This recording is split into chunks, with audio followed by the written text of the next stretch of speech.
There's one thing I gotta get out of the way first. If you've seen any, and I mean any, national disaster movie, then you have seen San Andreas. Which isn't that much of a big deal because at least it's entertaining.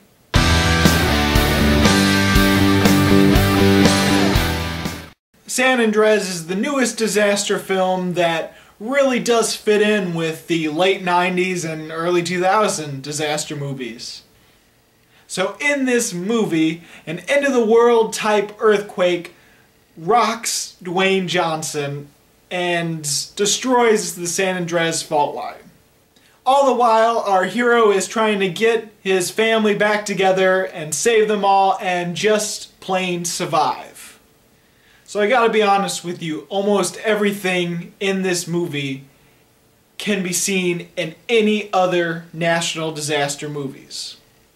Even the subplots, the type of characters, all of it is completely cliched, but at least the whole film is entertaining, and it has some really good CGI in it.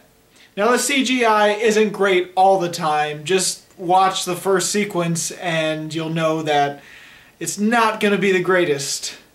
But at least when it comes to the earthquake and the buildings falling down and the tidal waves, it is actually pretty epic. So let's continue with the good before we get to the bad, and the acting is overall really good. As always, Dwayne Johnson plays a very likable lead, and he's very charismatic, and he's just plain amazing. And the actress that plays his ex-wife in this film is just as amazing as well, and I hope I'm pronouncing the name right, Carla Gugino? I probably messed that up completely.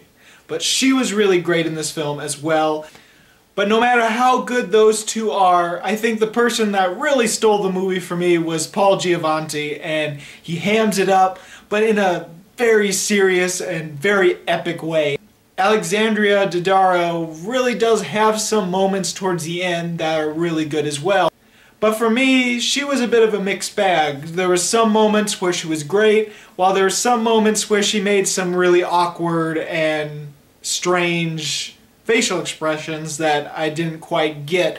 So sometimes she was great, other times she was just meh to terrible. But despite all the great acting, despite the good CGI, despite the entertaining moments and the action-packed sequences, if you throw all that away, there is literally nothing new about this film. It is every single national disaster movie rolled into one with the same cliches, the same type of characters, and the same story. But just because it's generic doesn't mean you can have a fun and good time. You know exactly what you're getting when you go see San Andreas, and if you like that sort of thing, you're gonna love it. And I really enjoyed it as well. Now I really loved how they slowly weaved in Dwayne Johnson's character's backstory and why his character is no longer together with the ex-wife, and a little bit about something that happened to their other daughter. And I totally got it, I totally bought it, and it was done in a nice, subtle way, while at the same time slowly giving you enough information till it finally tells you towards the end of the second act. It's a nice, slightly different idea of why they're not together anymore, and it does add some symbolism towards the end of the movie and some sort of destiny, fate sort of thing. Now there's so many cliches that I don't mind in movies because, let's face it, there are so many movies over the decades that it's hard to see a movie without a cliche. And as long as the movie is entertaining, as long as it does something different with the cliche, or as long as the characters are great and the story, then I don't mind if it's cliched. But there's one cliche in San Andreas that I really didn't like, and it's mainly because of how they handled it. Okay, so what happens when the subplot of a big action movie, or in this case a national disaster movie, what happens when the subplot is that our main hero is trying to get back together with someone that he's divorced with. Well, here's the obstacle that usually happens.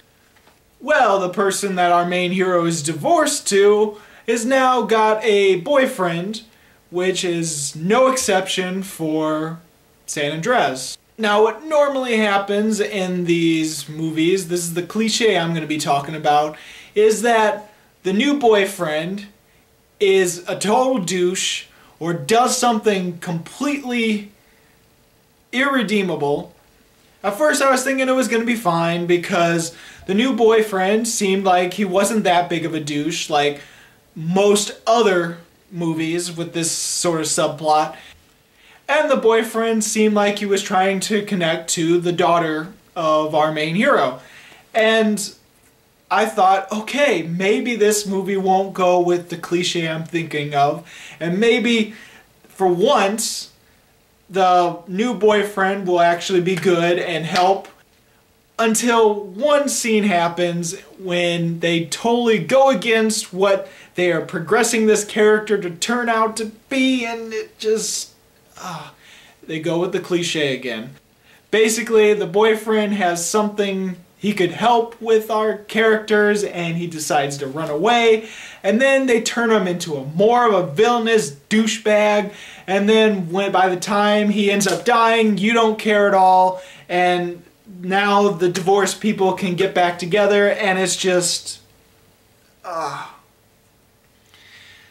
It's a cliche, I know, and some people don't care, but for me it's like, the boyfriend looked like he could be an okay guy. I'm like, what the hell? And then suddenly he goes completely out of character, it seems, and just abandons our main girl, and it's just...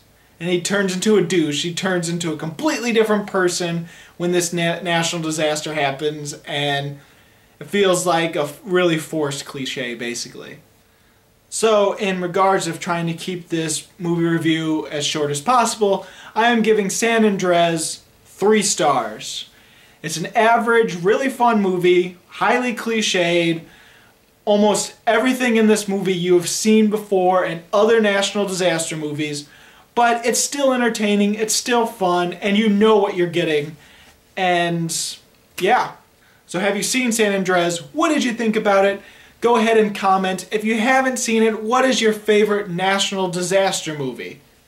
As always, this is BruceGifford, and this was Just My Opinion.